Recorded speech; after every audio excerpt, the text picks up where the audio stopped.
Leto 2020 je bilo za Celje izjemno leto. Na delovanje regionalne gospodarske zbornice je vplivala tudi korona kriza. Celjska osrednja knjižnica deluje v omejenem obsegu. Za konec prvega dela prvenstva košarkarice Cinkarne visoko zmagale v Domžalah. Spoštovane gledalke, cenjeni gledalci, dober večer. V vodstvu mestne občine Celje letošnje leto ocenjujejo kot naložbeno zelo uspešno. Uspeli so izpeljati domala vse načrtovane naložbe, večino izmed njih sta sofinancirala Evropska unija in država. Župan Bojan Šrot sicer priznava, da je življenje v občini v tem letu najbolj zaznamovala epidemija novega koronavirusa, a je bilo leto za občino kljub temu uspešno. Uspelo nam je realizirati celo vrsto velikih pomembnih projektov in veseli smo, da je tudi država končno našla posluh in lokalne skupnosti primerno financira, kar se seveda nam pozna tudi na različnih investicijskih aktivnostih. Počasi se tudi zaključuje ta zadnja evropska finančna perspektiva in praktično vsi projekti, ki smo jih v tem času izvajali, so bili sofinancirani s pomočjo nepovratnih sredstev Evropske unije in tudi sredstev državnega proračuna. Občina je tako med drugim letos odprla znanstveno-raziskovalni park in zgradila krak severne vezne ceste. To so ti največji projekti, ki smo jih zaključili ali pa se nekateri še izvajajo, kot je Tehnopark, ki smo ga uredili v središču mesta. Meni je zelo žal, da trenutno ni odprt za obiskovalce, kajti prepričan sem, da bi zlasti v teh prazničnih dneh obiskovalci vseh generacij z veseljem šli v ta park. Velika pridobitev je dograditev manjkajočega dela severne vezne ceste oziroma ceste dr. Janeza Cvirna, ki je v veliki meri razbremenila promet stanovanjske sosesko na drugi strani kanala LKS. Ravno danes sem se pogovarjal z enim občanom, ki tam živi, in je rekel, da je neverjetna sprememba v prometnem smislu.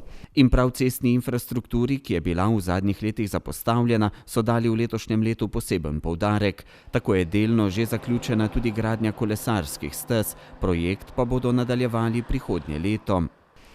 Ne gre pozabiti tudi na presenetljivo dobre pridobitve, če se tako izrazim, to je eksperimentalna ureditev Gubčeve in Lilekove ulice, kjer je po prenovi pravzaprav nastal en nov mestni prostor, en manjši trg, izredno lepo urejen.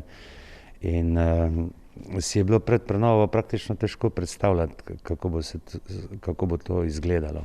Največji letošnji projekt je gradnja nove stanovanjske soseske DN10. Prva stanovanja, ki jih občina gradi skupaj z družbo Nepremičnine, projekt pa je sofinanciran tudi z evropskimi sredstvi, bodo vseljiva prihodnje leto. Ta soseska bo imela tudi svojo garažno hišo, to je praktično novost pri gradnji javnih stanovanj v mestni občini Celje, kjer smo ves ta čas ugotavljali, da imajo ti večstanovanjski objekti sicer veliko življenjskega prostora, vendar je ta v glavnem zaseden s parkiranimi vozili, z mirujočim prometom. Šrot še dodaja, da je občina tudi v letu 2020 precejšen del proračuna namenila za socialne transferje. Tudi sicer smo bili kot vsa ta leta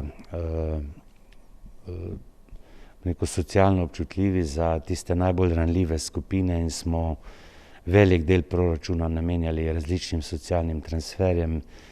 Mi se premalokrat pohvalimo, da imamo pravzaprav najbolj razširjeno mrežo pomoči na domu starejšim občanom, da imamo že zdaj največ javnih najemnih stanovanj na število prebivalca in ta trend bomo skušali obdržati tudi v prihodnje. Vodenje regionalne gospodarske zbornice Celje je s 1. julijem letos prevzel Tomaž Benčina.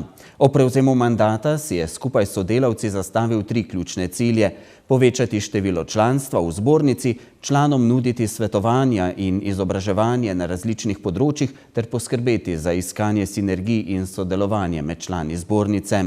Na uresničevanje zastavljenih ciljev so močno vplivale aktualne razmere povezane z virusom COVID-19. Vse te ideje in namene, ki smo jih imeli v regionalni gospodarski zbornici, seveda dodobra zaznamovalo tudi dogajanje v družbi. Dejstvo je, da je velika večina naših aktivnosti vezana na osebne stike in ti so bili seveda onemogočeni. Poskušali smo zadevo, kolikor se je pač dalo, in to nadomestiti z sodobnimi tehničnimi rešitvami, se pravi bodisi preko videokonferenc, bodisi preko webinarjev in podobno. In moram reči, da je odziv naših članov na splošno bil kar pozitiven pri teh zadevah, ki smo jih mi organizirali. Seveda pa je, bom rekel, pridobivanje članstva v tako težkih gospodarskih razmerah pa otežena funkcija, a vendarle smo bili deloma uspešni in se je članstvo tudi v teh 6 mesecih pomembno povečalo. Seveda ta naloga ostaja stalnica. Kar se pa tiče povezovanja in vsega ostalega, je pa seveda tu zelo pomembna organizacija dogodkov, kjer je pravzaprav gospodarske subjekte lahko povezuješ. In ta del je pa seveda glede na situacijo v tem trenutku onemogočen.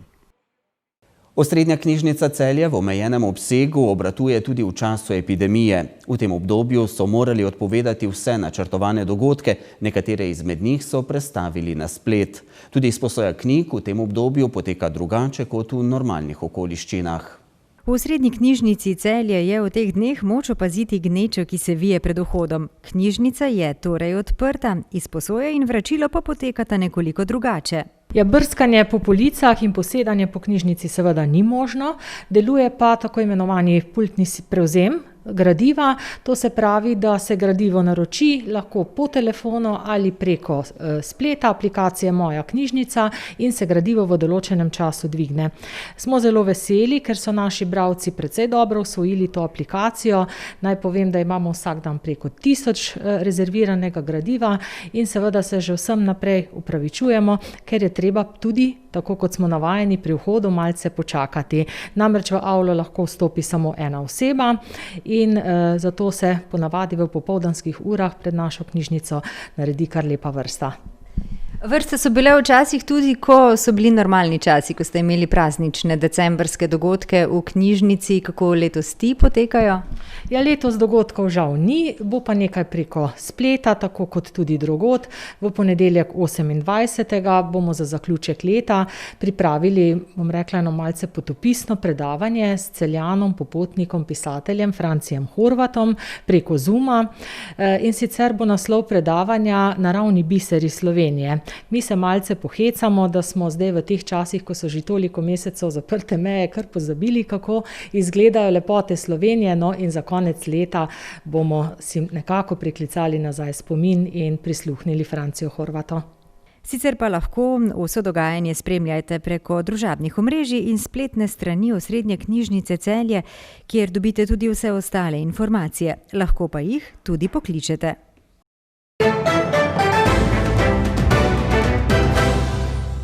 Košarkarice Cinkarne Celje so prvo polovico državnega prvenstva zaključile z zmago v Domžalah. Sinoči so tamkajšnjo Ledito premagale z rezultatom 91-49 in prvi del sezone zaključile na prvem mestu. Drugi del državnega prvenstva se bo začel 6. januarja, mednarodna Vaba liga pa se bo nadaljevala sredi meseca januarja. Lahko rečem, da sem zadovoljen z zadnjo predstavo v Domžalah. Mislim, da smo odigrali korektno tekmo, ne glede na to, da nismo igrali v popolni postavi. Nekako sem ocenil, da Maruša Seniča rabi počitek na tej tekmi, pa vendarle dobra predstava mojih varovank in lep zaključek koledarskega leta. Celjanke so prvi del državnega prvenstva zaključile na prvem mestu. Pa mislim, da smo lahko zadovoljni, glede na to, da smo pomladili ekipo na samem začetku sezone, da smo namensko šli v takšno odločitev. Sem lahko zadovoljen s predstavami mladih igralk, predvsem cele ekipe. Mislim, da je večina igralk naredila evidenten premik v sami kvaliteti v tej sezoni. Prepričan sem, da bo do konca sezone še toliko bolje, kar se tiče vseh igralk, in upam samo, da bomo ostali zdravi, da bomo lahko mirno trenirali tako kot do sedaj in da bomo napredovali. Mislim, da bo pa s tem tudi potem prišel sam rezultat. V celjskem klubu v 26-letni zgodovini še nikoli niso nastopili s tako mlado zasedbo. Povprečna starost letošnje ekipe je namreč manj kot 18 let. Moram reči, da so me presenetila dekleta. Definitivno gre za zelo talentirane igralke, kar jim tudi govorimo skozi, vendar moram pa tudi poudariti, da so izjemno pridne, delavne, marljive, in to se potem tudi vidi, ker res hitro napredujejo in že sedaj kažejo res veliko kakovost, vendar dejstvo je, da je še pred njimi dolga košarkarska pot, tudi zanimive kariere bodo prišle sigurno iz teh igralk, tako da resno sem lahko zadovoljen, vendar zavedamo se, da moramo še naprej trdo delati, tako kot se rekel, in tako bo vse prišlo potem na svoje mesto. Celjanke bodo drugi del državnega prvenstva začele 6. januarja. Prvi derbi z Ježico jih čaka že 9. januarja. Državne prvakinje bodo tako aktivne tudi med božično-novoletnimi prazniki. Odločili smo se, da bomo dali dekletom 2x po 3 dni počitka. Mislim, da je to dovolj v teh časih, da se nekako glave izpočijejo in vse skupaj, da pride na svoje mesto, da nekako ponovno dobimo ta pravo voljo, željo po treniranju, da se to pojavi nazaj in da potem trdo začnemo delati v 2021. Čaka nas res naporni drugi del sezone, tako v državnem prvenstvu kot v Jadranski ligi, in pa seveda ne smemo pozabiti, da večina deklet igra tudi v mlajših starostnih kategorijah, tako da bo to kar vse skupaj zelo naporno, in pa potem, ko se vse konča, ponovno spet reprezentančne akcije, vendar mislim, da tako kot sem že velikokrat rekel, da je res užitek delati s to ekipo v letošnji sezoni in da ta dekleta potem to pridom tudi to vračajo. In kaj bi trenerja, ki celjsko ekipo vodi že 12. sezono, zadovoljilo ob koncu letošnjega prvenstva? Predvsem smo fokusirani na individualni napredek, tako kot vsa ta leta v delu z mladimi. Če potem igralke napredujejo, je potem evidentno tudi in pa vidno tudi na samem rezultatu. Dejstvo je, da se želimo v državnem prvenstvu boriti za sam vrh. Zavedamo se, da bo letošnja sezona zelo težka, zelo izenačena do konca. Tako da, kar se tiče pa Jadranske lige, že sedaj smo lahko zadovoljni s tem izkupičkom, pa vendarle bomo naredili vse, da pridemo v pozicijo, da se uvrstimo tudi na sam zaključni turnir Jadranske lige. Če se bomo uvrstili, v redu, če ne, nič hudega. Tako kot sem že prej dejal, zelo pomembno je samo to, da ostanemo zdravi, da dobro delamo, trdo delamo, da smo fokusirani, skoncentrirani, in prepričan sem, da bo potem, tako kot se rekel, prišlo vse na svoje.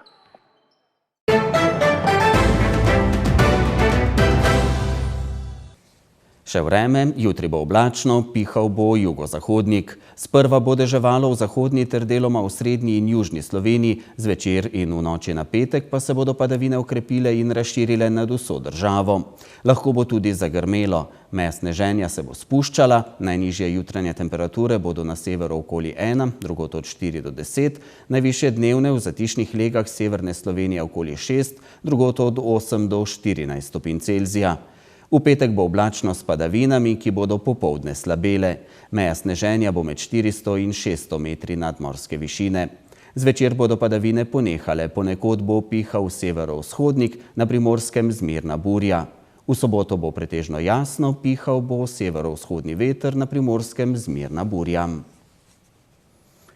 To so bili dogodki dneva na televiziji Celje. Hvala za pozornost, prijeten preostanek večera in nasvidenje.